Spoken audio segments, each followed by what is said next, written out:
Tunapoadhimisha miaka hii ya 32 ya mwaka wa kanisa.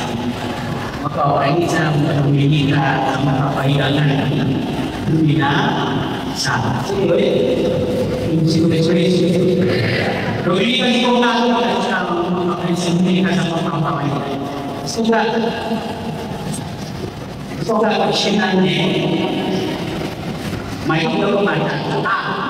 Dominika 17, B Dominika 24, C Dominika 34. Tunaanza kusema Dominika 17 ungekuwa ni wapi? Siko Dominika 17 za kwa kawaida.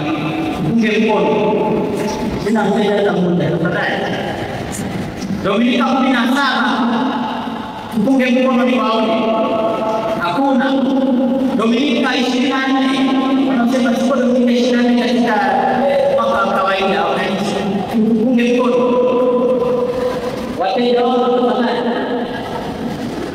Ungekuwa hamna. Wanasema siko Dominika 24 ungekuwa kama unauhakika. Wengine wameingia mshahara. Wamechukulia kwenye mshahara. Kwa hiyo siko Dominika 24 katika mwaka wa kawaida sawa. Na leo tuko Dominika 34 ndio. Berasna? Basi Dominika 34 na katika mwisho wa mwaka tunakaribia mwisho wa mwaka wa kanisa. Tuna sherehe moja tunaisherehekea mwisho wa mwaka kukamilisha mwaka wa kanisa. Sherehe ya nini? Yesu Kristo Bwana. Kwa hiyo katika kuilisha Dominika za mwisho 32 tutaona maudhui ya mwisho wa dunia. Tunaona maudhui ya mwisho wa dunia. Ndio hii tunatafakari kuhusu uzima wa milele. Uzima wa milele. Tutafakari zaidi kwa milele. Na kwa nini uzima wa milele? Au wengine wanaongea nani anataka kuishi jamani?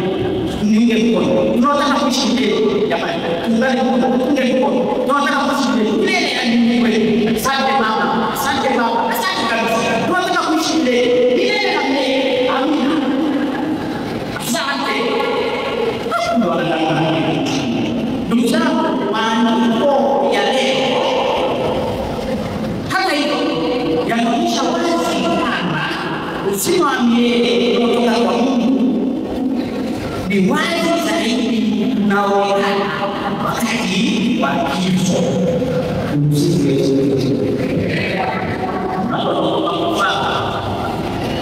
Anashika moto sasa ndipo ni nyema kiweka kitembea kipofu baliona mziki akipiga na watu watakuwa wakipiga wakitaka kuokoa hili maisha yao. Amina. Wewe unajua kwamba anashikilia hivi ikipigwa haya anaona ndugu zangu, wokovu wa Mungu ndio unaowatia watu moyo wa imani juu hata katika majaribu na shida mbalimbali. Kama tulivyosikia katika somo la kwanza, hii pointi ya ile ni maneno ya kwanza kusoma milele. Watu wako tayari kuishi milele. Sasa hivi hapo ni hapa katika kwamba kutumaini katika wokovu wa Mungu ndipo watu wanapata nini ya kuweza kustahimili shida na changamoto. Somo la kwanza tunaona ni vijana sana walikuwa na kishwa na mtawala alishika kibiri hicho, akawaambia msile nyama ya nguruwe, msile Ando wengi sasa. Na wengine tayari Mungu anaona. Kumbe ni mfano ya asala. Hata anapenda sana kitimoto. Wanasema kwani kitimoto kimemkosea yeye? Na Mungu ameweka kinachokosea mwanadamu. Kwa hiyo pale vijana shida ilikuwa ni kitimoto. Shida ya vijana ilikuwa ni kutoka wewe. Shida ilikuwa ni dhambi. Shida ilikuwa ni mapokeo. Shida ilikuwa ni adhabu. Walioambiwa na baba zao ya kwamba hii ndio kweli ya mshike. Na wao wakasema tunatoa maisha yetu kwa ajili ya ile kweli. Hatukaogopa. Hata kama wewe ni mfalme, hata kama wewe ni nani, tuambie tufanye lile ambalo sio sahihi, tutakataa na tuko tayari kufa. Awak pada satu kita katakan satu ini dalam dunia dunia.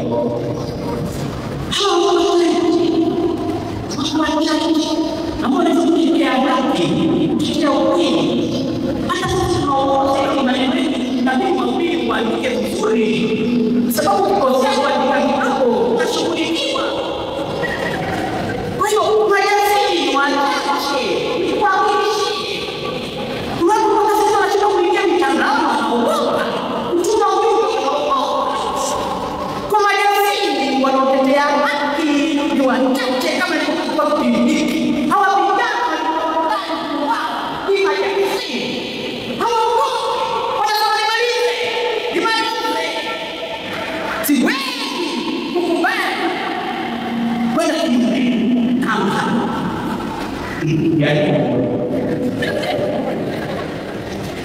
Ndugu zangu,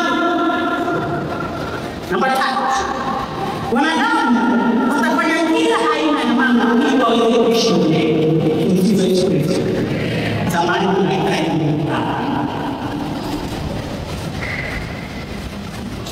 walianza na kufanya utafiti mzuri aliyempenda mnyama sababu kwa sura ya kwanza ukiandika kwa kusoma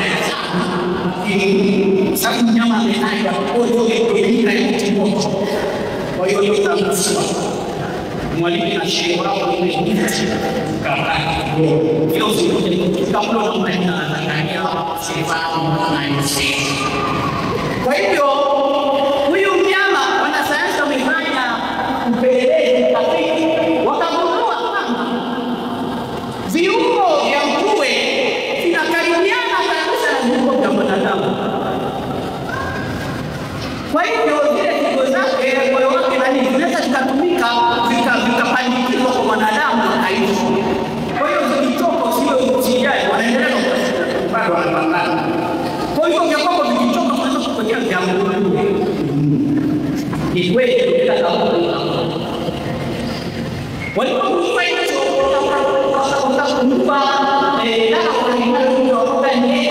kwamba next inaenda kuimarisha na kunyanyua na kuisha vile viungo vyako vilivyochoka.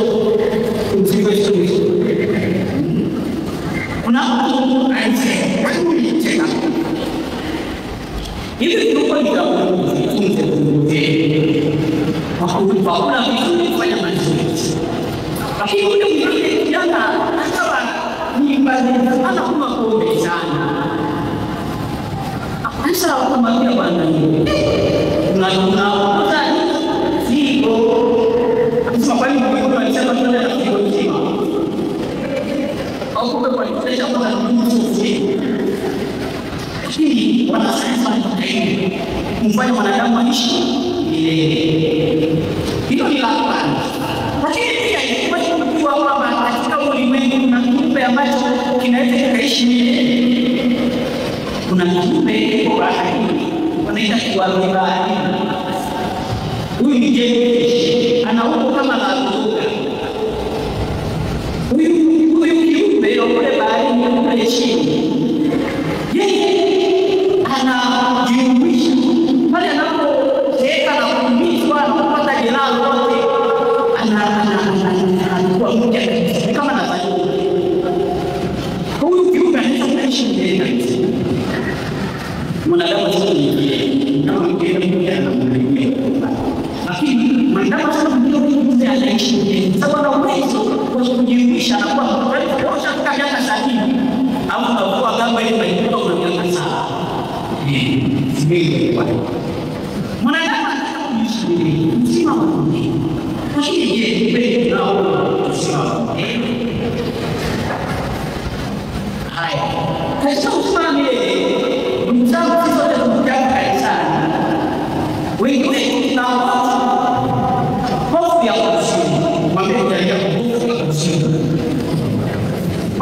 kusimama ya sio hiyo.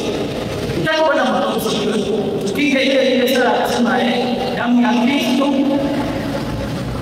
na hiyo katika lugha ya Kristo damu ya Kristo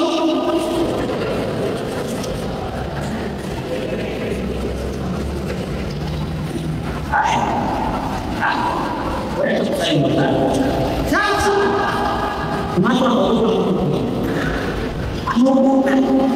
mbona hata kanisani alafu ya kabisa uko mbali sana.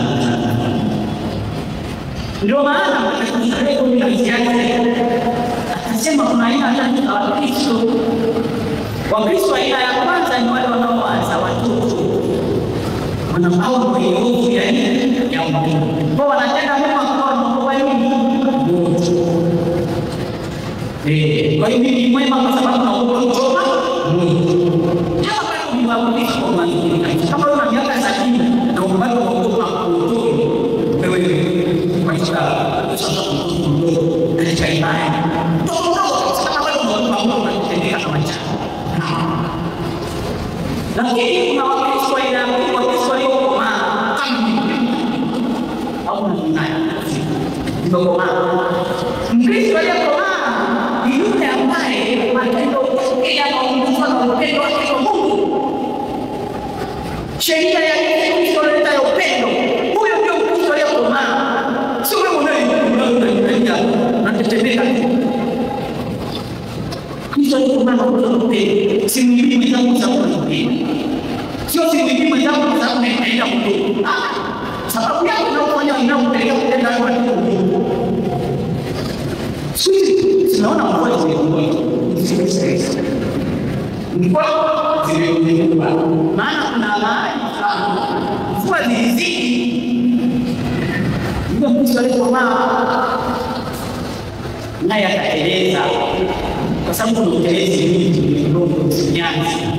Mvua imeisha jamaa akakata akaingia kwenye nyumba ya mtu. Na baba mwenye nyumba akaja akakuta uko na mke wako. Sema mgeni kwa mvua hii inaendeleza mtaliko. Samahani kwa nyanya zangu bwana. Hata hiyo sasa Mkristo anafanya matendo kwa sababu anampenda Mungu. Huyo hapo. Na hiyo pekee na ambayo kwa si rahisi kufikia. Ni wale ambao sasa wameshampenda Mungu, wakati mioyo yao kajaa upendo wa Mungu. Sasa wanamtafakari Mungu katika undani wake katika tofauti. Katika tofauti. Wanapokea katika uwepo wa Mungu. Hata Mungu anaweza sana sana. Anaweza akasali kuishi. Yeye anapiga simu kelele ameasema. Anaweza akasali katikati ya kundi zote. Anaweza hawa ni wachache sana. Na mwezi ya kuja anaenda lakini yeye ni sawa sana. Mwisho nitabu mfano mmoja. Mfano mmoja kwa jamii. Sema jana moja aliota chini akutana na malaika. Akutana na malaika. Kwa kwa gauni ndani tambulishi watu wengi sana. Kwa hiyo akakutana na malaika mbeba mmoja hivi. Jamaa amebeba roho. Sasa yule malaika akawa anatembea njiani akakutana na Mungu ambaye anaona sababu malaika ndio alikuwa anaona akamuuliza yule malaika amebeba mke ambaye anaenda wapi? Malaika akamwambia naenda kuchimba ule moto. Naenda kuchimba moto. Ule moto ni mkali. Sasa malaika anaenda kumchimba. Abeba roho ya maji. Kwa hiyo tunataka kushiriki kama tunashiriki kama maji. Je, swali kwa malaika akaenda kuchimba ule moto. Je, ule moto kuzima. Watu wataenda ukiamka kuna uchaji na malaika. Ndio kwenda mema. Ndio kutetea. Kwa hiyo kwa nini nafanya nini? Sababu ndio kufanya ni kama hakuna Mungu kweli, ungeambiwa kwamba sasa hivi tunatamka hakuna Mungu. Unaomba kupata maisha zile kutenda Mungu. Sio kama Mungu sasa anaandika kwenye giza. Anaingia kwenye giza kabisa. Kumbe sababu ndio unatakiwa kutusoma sisi kutenda mema. Basi kitu hapa duniani ni upendo wetu kwa Mungu. Yesu atakupa hata katika shida zetu za maisha. Ndio maana anaanza matumaini ya ufufuo.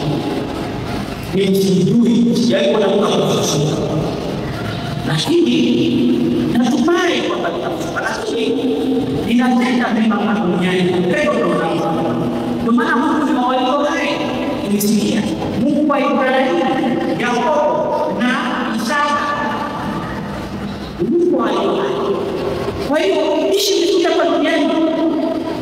Usiseme kuna amani kwa hapana.